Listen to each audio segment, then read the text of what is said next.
Hello friends, myself Dr. Priyanka. I am a co-founder and head dentist of Smile Essence Dental Clinic Pune. तो आज का हमारा topic है dental fluorosis.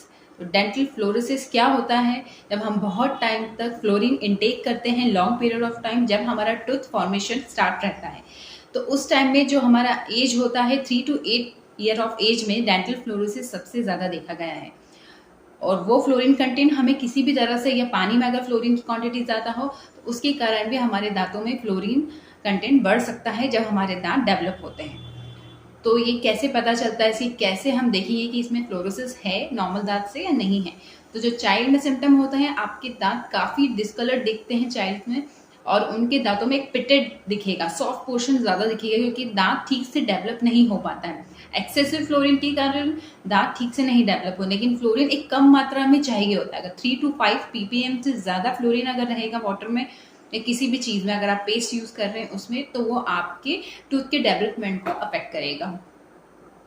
तो उसमें डिस्कलर्ड आपके दांत दिखेंगे, पिटेड दिखेंगे, आपके दांत में हाइपोमिनरलाइज रहेंगे, वो ठीक से डेवलप नहीं होंगे क्योंकि मिनरल कंटेंट फ्लोरीन के कारण एब्जॉर्ब नहीं हो पाएगा, तो दांत का डेवलपमेंट अफेक्ट होता है। तो दांत काफ़ी ब्राउनिश डिस्कलरेशन में दिखते हैं। तो एडल्ट में भी यही देखा गया है कि वाइट स्पॉट दिखेंगे या ब्राउन स्पॉट दांतों में देखते हैं, जो सारे दांतों में देखने में एक अलग ही उसमें एस्थेटिकली खराब दिखते हैं। तो डेंटल फ्लोरोसिस होता किस लेयर में है दांत की? जो हमारे दांत की लेयर होती है, ऊपर की, सबसे ऊपर की जो लेयर होती है, इनेमल की लेयर में डेंटल फ्लोरोसिस सबसे ज़्यादा होता है, जो उसके मिनरलाइजेशन को ही अफेक्ट कर देता है। वो हाइपो मिनरलाइज हो जाता है, जो उसके कारण डेंटल फ्लोरोसिस स्टार्ट होता है। तो अब हम बात करते हैं कि डेंटल फ्लोरोसिस के ये सब कॉजेज हैं, इसके कारण डेंटल फ्लोरोसिस होता है, तो वो क्या क्या हमारे दांतों में चेंजेस करता है।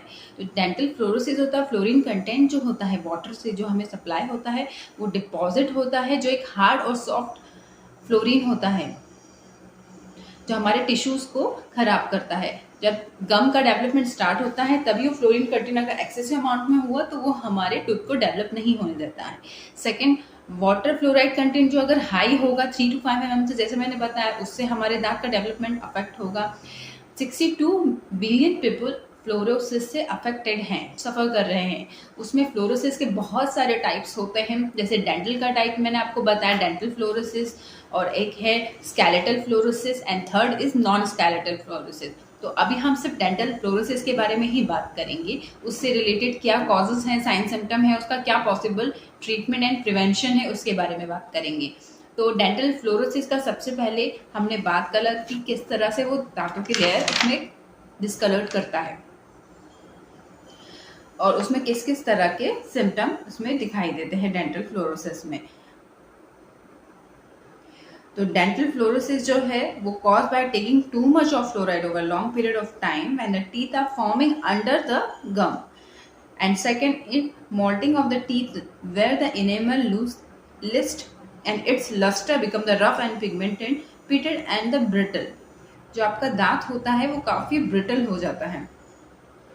अब हम बात करते हैं इसके प्रिवेंशन से। तो प्रिवेंशन हम क्या क्या कर सकते हैं? तो वाटर सोर्स, अगर आपके फ्लोरीन कंटेंट बहुत ज़्यादा है तो आप अल्टरनेटिव वाटर सोर्स या फिल्टर लगा के उसको यूज़ कर सकते हैं, जिससे उसके डेवलपिंग जो चाइल्ड हैं उसमें फ्लोरीन कंटेंट इतना एक्सेस अमाउंट में ना हो, जिससे उनको फ्लोरोसिस हो सके।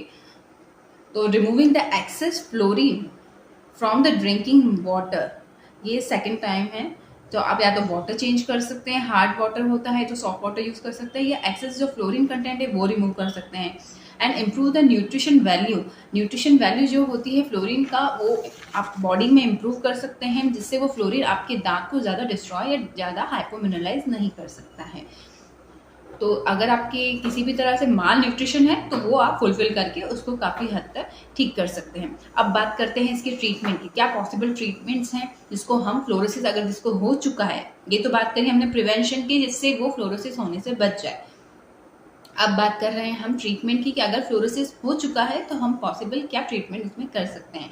तो सबसे पहला जो ट्रीटमेंट है ब्लीचिंग, कि दांतों को ब्लीचिंग कर सकते हैं। ब्लीचिंग से वो दांत की जो ऊपर की लेयर है, डिस्कलर्ड लेयर है, वो काफ़ी हद तक हट जाती है, जिससे वो दांत फ्लोरोसिस का जो इफेक्ट है दांत में वो काफ़ी कम दिखता है। फर्स्ट इज ब्लीचिंग, लेकिन ब्लीचिंग से कई बार दांत अगर बहुत ज़्यादा हाइपोमिनरलाइज है तो सेंसिटिव होने का एक डिसएडवांटेज इसमें हो सकता है अगर आप बार बार ब्लीचिंग कर रहे हैं तो। फर्स्ट सिटिंग से तो आपको इतनी सेंसिटिविटी नहीं होगी, लेकिन काफ़ी आपके टूथ में डिस्कलरेशन है तो उसके लिए ब्लीचिंग की सिटिंग आपको ज़्यादा चाहिए रहेगी। तो first option is bleaching. Second, आप कंपोजिट फिलिंग करा सकते हैं। तो दांत की जो ऊपर की लेयर है उसको हल्का सा हटा के उसके ऊपर एक कंपोजिट जो दांत के कलर का ही मटेरियल होता है वो लेयर लगा सकते हैं, जिसे कंपोजिट वीनियस भी कहते हैं। तो उससे वो जो डिस्कलर्ड पोर्शन है वो अंदर कवर्ड हो जाएगा और आपके दांत की विजिबिलिटी बिल्कुल नॉर्मल दांत की तरह वाइट और हेल्दी दिखने लगेगी और एस्थेटिकली काफ़ी आपका दांत का हेल्थ इंप्रूव हो जाएगा। थर्ड इज, अगर आप कंपोजिट वीनियर लगा रहे हैं, कंपोजिट फिलिंग कर रहे हैं उसके दांत की लेयर को, तो वो अंदर काफ़ी हद तक छुप जाती है। Third is veneer. ये हाफ कैप फॉर्म में आता है डेंटल वीनियर। इसमें दांतों की प्रिपरेशन होती है 1 to 2 mm आपके ऊपर की जो सरफेस है वो ट्रिम की जाएगी, वहाँ पे एक पतली चिप जैसी कैप बन के आती है जो आपके दांतों के ऊपर लगा दी जाती है, जिससे वो पोर्शन काफ़ी कवर हो जाता है। इसमें टूथ प्रिपरेशन मिनिमम ही होता है, लेकिन कंपोजिट फिलिंग से थोड़ा सा ज़्यादा करना पड़ता है क्योंकि हमें वो चिप जैसा जो कैप बना है हाफ पोर्शन का सिर्फ एंटीरियरली आगे की तरफ बनता है, उससे भी वो जो फ्लोरोसिस है काफ़ी हद तक कवर्ड हो सकता है। तो ये 3 बेसिक ट्रीटमेंट है जिसको हम यूज़ कर सकते हैं अगर डेंटल फ्लोरोसिस ऑलरेडी अच्छा, बहुत ज़्यादा आपके दांत खराब हो चुके हैं, अच्छा नहीं हो रहा है, तो ये ट्रीटमेंट आप पॉसिबल लेकर उसको ठीक कर सकते हैं, अपना एस्थेटिक ठीक कर सकते हैं, अपने दांतों की स्माइल लाइन ठीक कर सकते हैं। तो थैंक यू सो मच। अगर इस वीडियो से रिलेटेड आपको कोई भी क्वेश्चन है तो आप मुझे कमेंट बॉक्स में लिख सकते हैं। And please like, share and comment and subscribe my channel for further videos. Thank you so much.